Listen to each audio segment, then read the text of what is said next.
Hostel এবং শ্রেণীকক্ষ সহ নানা সংকটে জর্জরিত ১৩৭ বছরের পুরনো বরিশালের ব্রজমোহন কলেজ। ৩০,০০০ শিক্ষার্থীর কলেজটিতে রয়েছে মাত্র ৬টি হোস্টেল, যেখানে সিট রয়েছে ১,৬৩০টি। এতে বেশিরভাগ শিক্ষার্থীদের নিজ উদ্যোগে থাকতে হচ্ছে। তবে কলেজের অধ্যক্ষ জানান, সমস্যার সমাধানে দুটি প্রকল্প মন্ত্রণালয়ে পাঠানো হয়েছে। বিধান সরকারের ২ পর্বের ধারাবাহিক প্রতিবেদনের আজ দেখুন প্রথম পর্ব। ১৮৮৯ সালে বরিশালে প্রতিষ্ঠিত হয় ব্রজমোহন কলেজ। ৩৭ একর জমির উপর মহাত্মা অশ্বিনী কুমার দত্ত তার পিতার নামে প্রতিষ্ঠা করেন বিদ্যাপীঠটি। বর্তমানে এই কলেজে রয়েছে ৪টি ছাত্র এবং ২টি ছাত্রী হোস্টেল, যা ৩০,০০০ শিক্ষার্থীর জন্য কম। এতে দূর থেকে আসা শিক্ষার্থীদের থাকতে হচ্ছে নিজেদের ব্যবস্থাপনায়। এতে নিরাপত্তাহীনতার পাশাপাশি তাদের গুনতে হচ্ছে বাড়তি টাকা। হল থাকলে আমাদের আর বাসা ভাড়া খরচ করে থাকা লাগতো না। হলে থাকলে কলেজের সাথে একসাথে হতো, দূরত্বটা কম হতো। পরিবাররা নিরাপত্তার সংকটে ভুগতেছে, এটা হতো না যদি হলের সংকটটা নিরসন করা হতো। হোস্টেলে যেসব শিক্ষার্থীরা সিট পেয়েছে তাদেরও রয়েছে নানা সমস্যা। পুরনো ভবন, অপরিচ্ছন্ন পরিবেশ, কখনো পানি সংকট, এসবের মোকাবেলা করতে হচ্ছে প্রতিনিয়ত। পানিতে সমস্যা হয়, মশার সমস্যা, ইনফ্যাক্ট প্রচুর পরিমাণে ময়লা হয়। একটা রুমে 4 জন শিক্ষার্থী থাকবে এবং তাদের পড়ালেখা তাহলে ভালো হবে, কিন্তু 7 জন, 8 জন, 9 জন গণরুম এগুলা কাম্য নয়।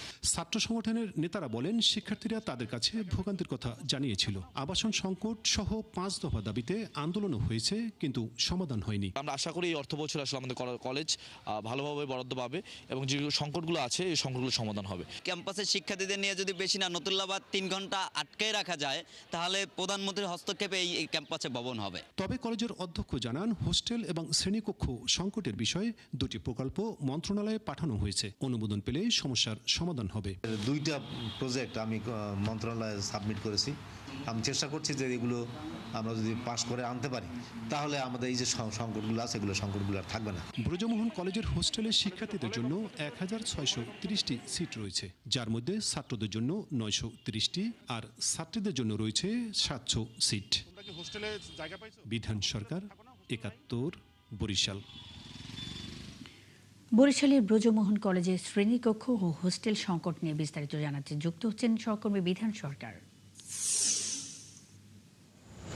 বিধান সংকটের বিষয়ে কলেজ কর্তৃপক্ষ কোনো পদক্ষেপ কি নিয়েছে? এ বিষয়ে শিক্ষার্থী ও শিক্ষকরা কি বলছেন?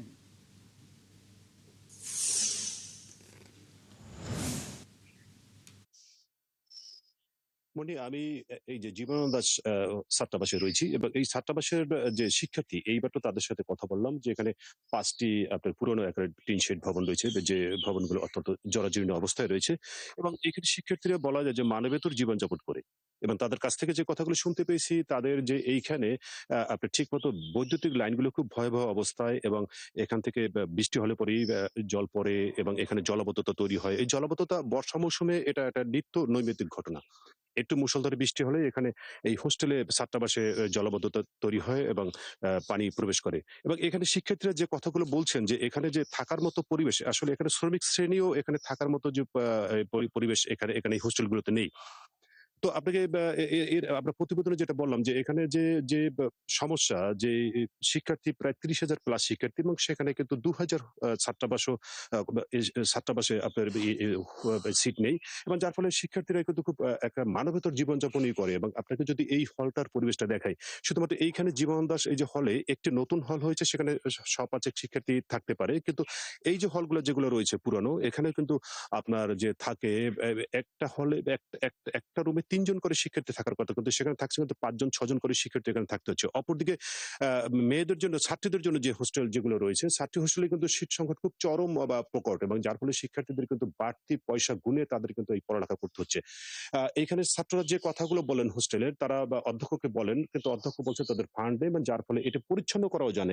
এই জায়গাগুলো একেবারে ভয়াবহতা, মানে বর্ষার সময় সাপ, অন্যান্য যে মশা, এর উপদ্রব, এগুলো নিয়ে কিন্তু তারা কিন্তু খুব চিন্তিত থাকে, দুশ্চিন্তায় থাকে।